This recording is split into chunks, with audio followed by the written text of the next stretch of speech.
امام علی علیہ السلام سے ایک شخص آ کے پوچھنے لگا، یا علی، اللہ نے حضرت آدم علیہ السلام کو اس شجر سے کیوں روکا تھا؟ بس جیسے ہی یہ پوچھا گیا تو امام علی علیہ السلام نے فرمایا، اے شخص، انسان جو کھاتا ہے اس چیز کے اوصاف انسان کے جسم پہ اور دماغ پہ اثر کرتے ہیں۔ اس شجر میں اور اس کے پھل میں 4 بیماریاں تھیں۔ تو وہ پوچھنے لگا، یا علی، کون سی بیماریاں؟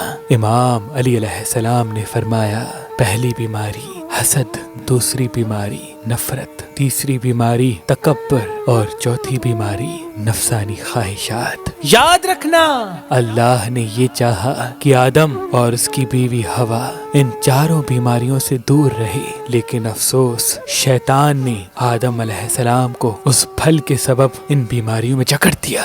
تبھی اللہ نے یہ چاہا کہ آدم اور اس کی اولاد زمین پہ جائے اور اپنے وجود سے، فطرت سے ان بیماریوں کو ختم کرنے کی کوشش کرے۔ اے شخص، یاد رکھنا، جو انسان حسد، نفرت، تکبر اور نفسانی خواہشات کو اپنے وجود سے مٹانے کی کوشش کرے گا، وہی واپس آ کے جنت میں جگہ پائے گا۔